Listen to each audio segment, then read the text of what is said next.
बूढ़े माँ बाप की आंखें हमेशा दरवाजे पर टिकी रहती हैं, क्योंकि उन्हें भरोसा होता है कि एक दिन उनका बेटा लौटकर जरूर आएगा। लेकिन कभी कभी जिस घर को वे अपनी पूरी जिंदगी देकर बसाते हैं, उसी घर में उनके हिस्से में तन्हाई, अपमान और आंसू आ जाते हैं। नमस्कार प्रिय दोस्तों, स्वागत है आप सभी का हमारे चैनल में।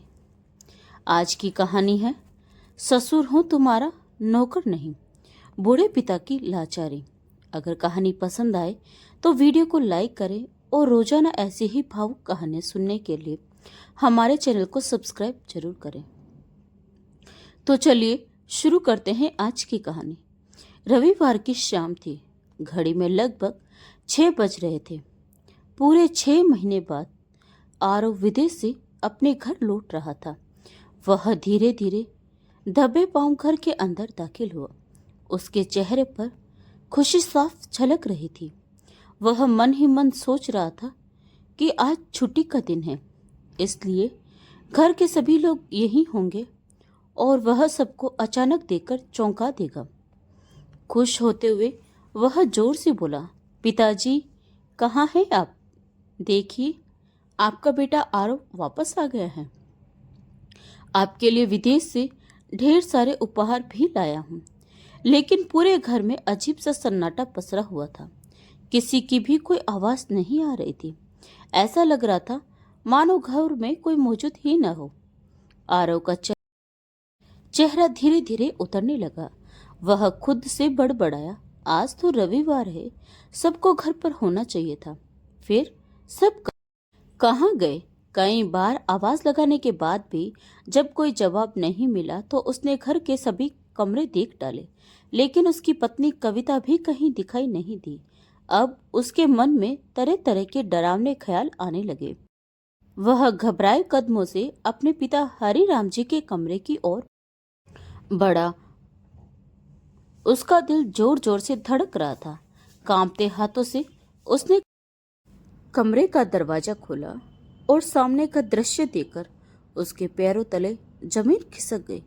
उसके पिता हरिराम जी एक टूटी हुई चारपाई पर बेहद कमजोर हालत में पड़े थे और कविता उन्हें बुरी तरह डांट रही थी। यह सब देखकर आरव की आंखें फटी की फटी रह गई। उसे अपनी आंखों पर विश्वास ही नहीं हो रहा था कि जो कुछ वह देख रहा है वह सच है या कोई बुरा सपना। हरिराम जी की कांपती हुई आवाज में बार बार पानी मांग रहे थे। उनकी हालत देखकर ऐसा लग रहा था मानो उन्हें कई दिनों से ठीक से खाना तक न मिला हो। आरव कमरे के बाहर खड़ा यह सब देख और सुन रहा था। उसकी आंखों से आंसू लगातार बहने लगे। वह दौड़कर अपने पिता के पास पहुंचा और उन्हें सीने से लगा लिया। हरिराम जी ने अपनी धुंधली आंखों से बेटे को पहचानने की कोशिश करने लगी। जैसे ही उन्हें आरव के हाथों का स्पर्श महसूस हुआ, उनकी आंखें भर आए। वे कांपती आवाज में बोले, आ गया बेटा। यह सुनते ही आरव ने अपने पिता को कसकर गले लगा लिया। उसने धीरे से उन्हें चारपाई पर बैठाया और रोते हुए पूछा, पिताजी यह सब क्या हो गया? जब मैं 6 महीने पहले विदेश गया था तब तो आप बिल्कुल स्वस्थ थे।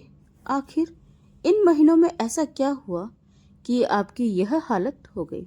आपने मुझे फोन करके बताया भी नहीं। हरिराम जी के बिखरे हुए बाल, मैले कपड़े और शरीर से आती दुर्गंध साफ बता रही थी कि उन्होंने कई दिनों से ठीक से न नहाया था और न ही अपना ध्यान रखा था। बेटे की बातें सुनकर एक पिता का दिल अंदर ही अंदर फूट फूट कर रो पड़ा। लेकिन तभी उनकी नजर बहू कविता पर पड़ी। कविता ने अपने ससुर के मन में इतना डर बैठा दिया था कि वे कुछ कहने की हिम्मत भी नहीं जुटा पा रहे थे। कविता अपनी आंखों से उन्हें चुप रहने का इशारा कर रही थी। हरिराम जी कुछ कहना चाहते थे, लेकिन शब्द उनके होठों तक आकर रुक गए। तभी आरव के दोनों बच्चे, 8 साल का युवान और 6 साल की परी, डरते डरते कमरे में आए। उनकी माँ कविता ने उन्हें सख्त हिदायत दी हुई थी कि वे दादाजी के कमरे में न जाएं और उनसे ज्यादा बातें भी न करें। बच्चे अपनी माँ से इतना डरे हुए थे कि कुछ बोलने की हिम्मत नहीं कर पा रहे थे। लेकिन छोटी परी अपने पिता की आंखों में आंसू देकर खुद को रोक नहीं पाई और मासूमियत से सारी सच्चाई बता दी। परी की बातें सुनते ही आरव का गुस्सा सातवें आसमान पर पहुंच गया। आरव के पैरों तले जमीन खिसक जाती है और वह अपने पिताजी को उस हालत में देखकर फुट फुट कर रोने लगता है। उसे ऐसा महसूस हो रहा था मानो उसकी पूरी दुनिया ही उजड़ गई हो। तभी उसकी नज़र सामने दीवार पर टंगी अपनी माँ की तस्वीर पर पड़ती है। माँ की तस्वीर देखते ही वह भीतर से शर्मिंदगी महसूस करने लगता है। उसे लग रहा था मानो बीते दिनों की सारी यादें उसकी आंखों के सामने ताजा हो गई हो। हरिराम जी और उनकी पत्नी सावित्री देवी बिहार के एक छोटे से गांव में रहते थे। उनका एक बेटा आरव और एक बेटी सलोनी थी। हरिराम जी और सावित्री देवी अपनी छोटी सी गृहस्थी में बहुत खुश थे। समय बीतने के साथ उन्होंने अपनी बेटी सलोनी का विवाह एक अच्छे और योग्य परिवार में कर दिया। वहीं बेटा आरव कुछ समय पहले ही स्कूल की पढ़ाई पूरी कर चुका था। उसने 12वीं की परीक्षा बहुत अच्छे अंकों से उत्तीर्ण की थी और अब वह आगे की पढ़ाई के लिए शहर जाना चाहता था। एक दिन आरव अपने पिता से बोला, पिताजी, मैं आगे की पढ़ाई के लिए शहर जाना चाहता हूँ। हरिराम जी ने बेटे की ओर देखते हुए कहा, देखो बेटा, हमारे घर के हालात इतने अच्छे नहीं हैं कि हम तुम्हें शहर भेज सके। लेकिन आरव ने उम्मीद भरी आवाज में कहा, पिताजी, मैंने 12वीं अच्छे अंकों से पास की है। मैं जीवन में कुछ बड़ा करना चाहता हूँ। अगर मुझे मौका मिला तो मैं एक दिन आपका नाम रोशन कर दूंगा। बेटे की बातें सुनकर हरिराम जी भीतर ही भीतर मायूस हो गए, क्योंकि वे जानते थे कि घर की आर्थिक स्थिति बहुत कमजोर है। लेकिन बेटे के सपनों के आगे उन्होंने अपनी मजबूरियां छिपा ली। चेहरे पर हल्की सी मुस्कान लाते हुए उन्होंने आरव की बात मान ली। यह सुनते ही आरव का चेहरा खुशी से खिल उठा और वह शहर जाने की तैयारी में जुट गया। बेटे की पढ़ाई के लिए हरिराम जी और सावित्री देवी ने अपनी जमा पूंजी तक लगा दी। यहाँ तक कि उन्होंने खेत का एक छोटा हिस्सा भी बेच दिया ताकि बेटे की पढ़ाई में कोई कमी न रह जाए। अब उनके पास केवल वही पुराना मकान बचा था जिसमें वे दोनों रहते थे। धीरे धीरे समय पंख लगाकर उड़ता गया।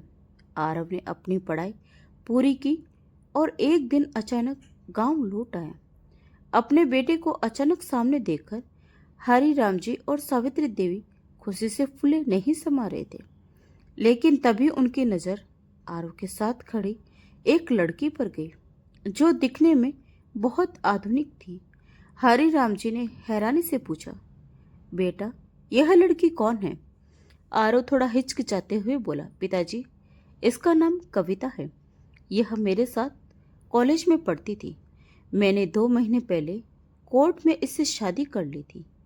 यह सुनकर हरिराम जी और सावित्री देवी एक पल के लिए बिल्कुल शांत हो गए। उन्हें अपने कानों पर विश्वास ही नहीं हो पा रहा था, क्योंकि उनके बेटे ने इतना बड़ा फैसला उनसे बिना पूछे ले लिया था। लेकिन बेटे की खुशी के आगे उन्होंने अपनी नाराजगी छिपा ली और कविता को खुशी खुशी अपने बहू के रूप में स्वीकार कर लिया। 2 दिन बाद ही आरव को काम के सिलसिले में शहर वापस जाना पड़ा। उसने अपने माता पिता के साथ चलने के लिए बहुत कहा, लेकिन हरिराम जी ने मना करते हुए कहा, बेटा, शहर की जिंदगी हमें रास नहीं आएगी। हमें तो गांव का यह शांत वातावरण ही अच्छा लगता है। यहाँ अपने लोग हैं, रिश्तेदार हैं। शहर में हमें अकेलापन महसूस होगा। जब तक हमारे हाथ पैर सलामत हैं, हम यहीं अपना जीवन बिता लेंगे। पिता की बात सुनकर आरव चुप हो गया और अगले दिन कविता के साथ शहर लौट गया। हालांकि वह हर 2-3 महीने में गांव आकर अपने माता पिता का हालचाल जरूर पूछता था और कभी कभी फोन भी कर लिया करता था। इसी तरह धीरे धीरे समय बीतता गया। फिर एक दिन सावित्री देवी की अचानक तबीयत बिगड़ गई। आरव को खबर मिली तो वह तुरंत कविता और अपने बच्चों, युवान और परी के साथ गांव पहुंचा। लेकिन तब तक बहुत देर हो चुकी थी। सावित्री देवी इस दुनिया को छोड़कर जा चुकी थी। माँ की मौत ने हरिराम जी को भीतर से तोड़कर रख दिया था। कुछ दिन गांव में बिताने के बाद आरव अपने पिता से बोला, पिताजी, अब मैं आपकी एक भी बात नहीं सुनूंगा। आपको हमारे साथ शहर चलना ही होगा। अब आप यहाँ अकेले किसके सहारे रहेंगे? हरिराम जी के पास गांव में रुकने का अब कोई कारण भी नहीं बचा था। इसीलिए वे बेटे के साथ शहर जाने के लिए तैयार हो गए। यह सुनकर कविता के मन में जैसे तूफान उठने लगा, लेकिन उसने चेहरे पर झूठी मुस्कान बनाए रखी और सबके सामने अच्छी बहू होने का नाटक करती रही। शहर आने के बाद वह कभी हरिराम जी के लिए दलिया बनाती तो कभी खिचड़ी। आरव यह सब देखकर बहुत खुश होता और सोचता कि उसकी पत्नी उसके पिता की कितनी सेवा कर रही है। अब उसे किसी बात की चिंता नहीं थी। इसी तरह दिन बीतते गए। फिर एक दिन आरव ने खुशी खुशी कविता से कहा, मुझे कंपनी ने विदेश के एक बड़े प्रोजेक्ट के लिए चुना है। मुझे कुछ महीनों के लिए विदेश जाना होगा। यह सुनकर हरिराम जी थोड़ा मायूस हो गए। तब आरव ने अपने पिता का हाथ पकड़ते हुए कहा, पिताजी, कविता भी तो आपकी बेटी जैसी है। अगर आपको किसी चीज़ की परेशानी हो तो आप बेझिझक उसे बता दीजिएगा। यह कहकर कुछ ही दिनों बाद आरव विदेश चला गया। लेकिन आरव के जाते ही कविता का असली चेहरा सामने आने लगा। उसके व्यवहार में अचानक बहुत बदलाव आ गया। वह हरिराम जी से रूखेपन से बात करने लगी। एक दिन गुस्से में उसने हरिराम जी से कहा, बहुत सेवा कर ली मैंने तुम्हारी, अभी तुम्हारे हाथ पैर सलामत है, फिर भी बैठे बैठे मुफ्त की रोटियां तोड़ते रहते हो। तुम्हें पता भी है कि महंगाई कितनी बढ़ गई है, हर चीज़ कितनी महंगी हो चुकी है, और ऊपर से तुम्हारा खर्च अलग। यह सुनकर हरिराम जी की आंखों में आंसू आ गए, लेकिन उन्होंने चुप रहना ही बेहतर समझा, क्योंकि उन्हें डर था कि अगर उन्होंने कुछ कहा तो कहीं बेटे का घर टूट न जाए। और घर में कमाने वाला सिर्फ एक ही आदमी था।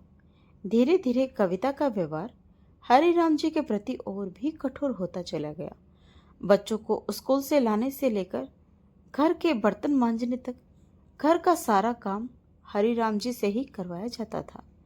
उम्र के इस पड़ाव में जब उन्हें आराम और सहारे की जरूरत थी, तब वे घर में एक नौकर की तरह काम करने को मजबूर थे।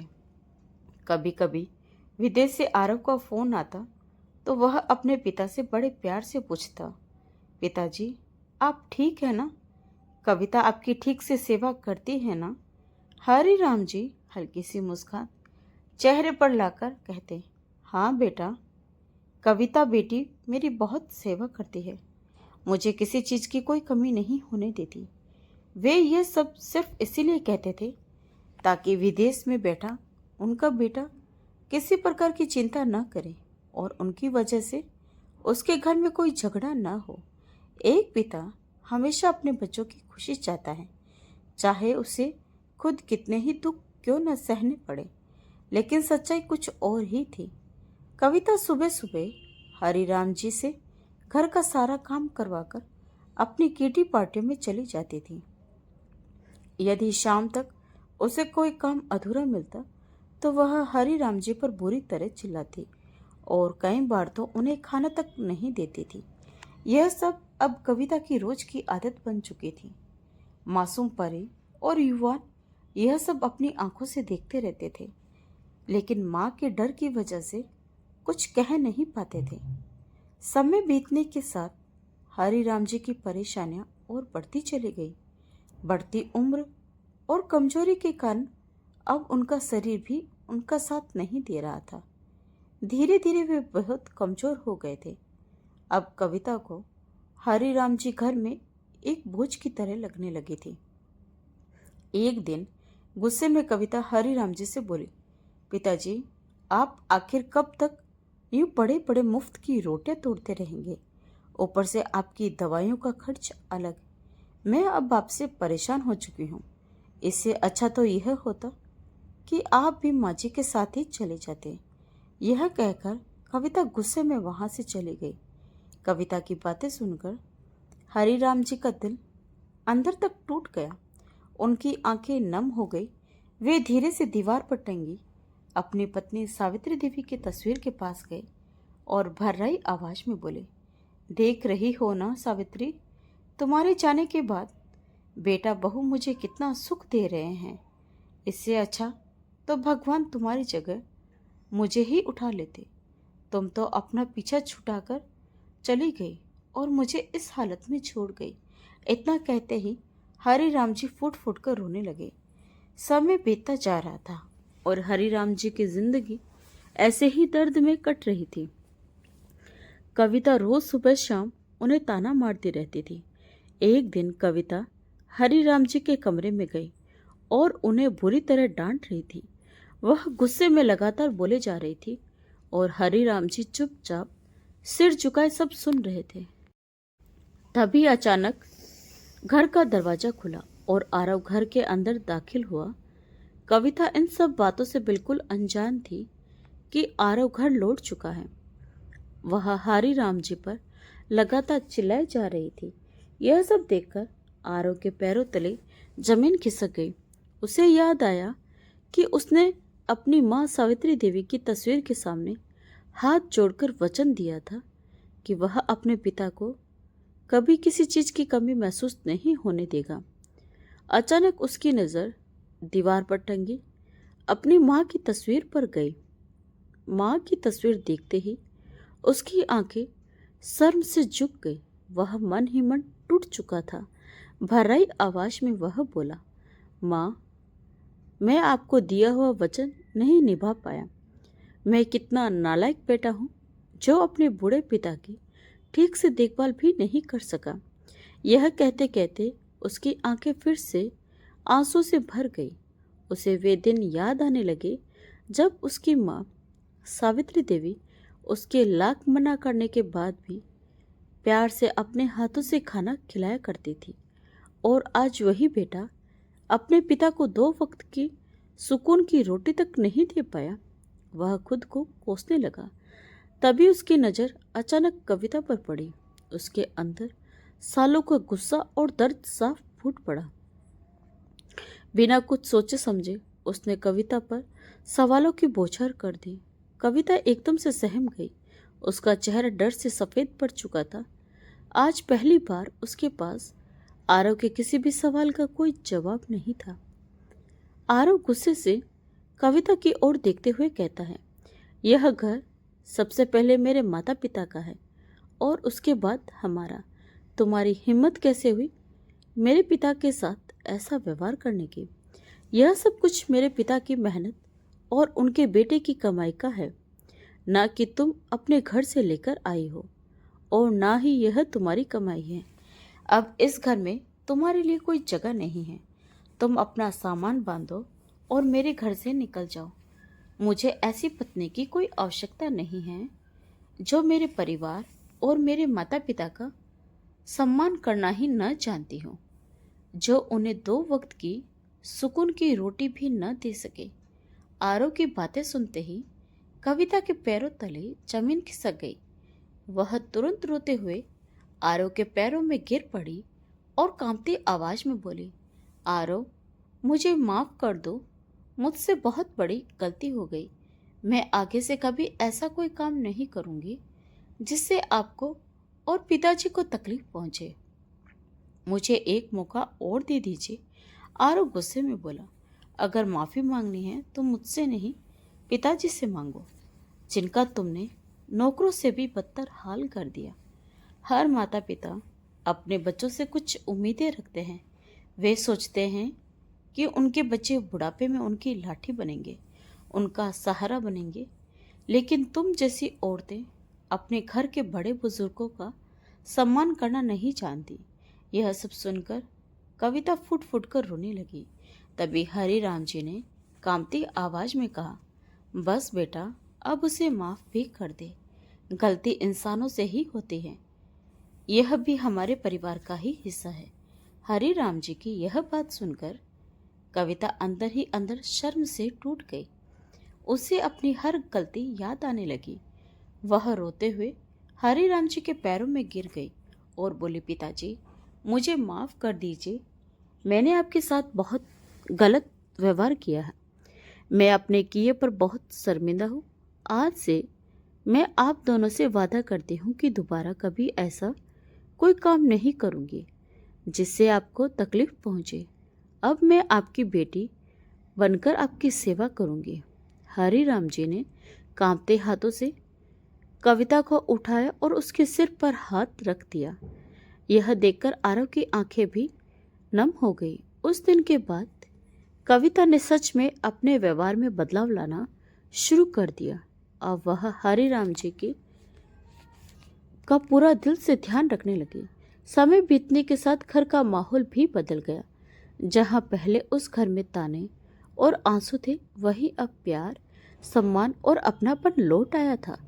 परी और युवान भी अब दादाजी के साथ हंसी खुशी समय बिताने लगे थे।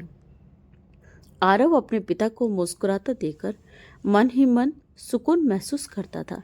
धीरे धीरे उनका परिवार फिर से खुशियों से भर गया। तो दोस्तों, माता पिता का दर्जा भगवान से भी ऊंचा होता है, क्योंकि भगवान हमें सुख और दुख दोनों देते हैं। लेकिन माता पिता केवल अपने बच्चों की खुशियाँ चाहते हैं। भगवान हर जगह उपस्थित नहीं हो सकते, इसीलिए उन्होंने माता पिता को बनाया है। जो लोग अपने माता पिता का सम्मान करते हैं, उनके जीवन में हमेशा सुख और बरकत बनी रहती है। इसीलिए हमेशा अपने माता पिता और घर के बड़े बुजुर्गों के साथ प्रेम और सम्मान से पेश आएं। दोस्तों, यह थी आज की भावुक कहानी। अगर कहानी पसंद आई हो तो वीडियो को लाइक जरूर करें और रोजाना ऐसे ही दिल को छू लेने वाली कहानियाँ सुनने के लिए हमारे चैनल को सब्सक्राइब करना न भूलें। कहानी को पूरा देखने और अपना प्यार देने के लिए आपका दिल से धन्यवाद। Thanks for watching.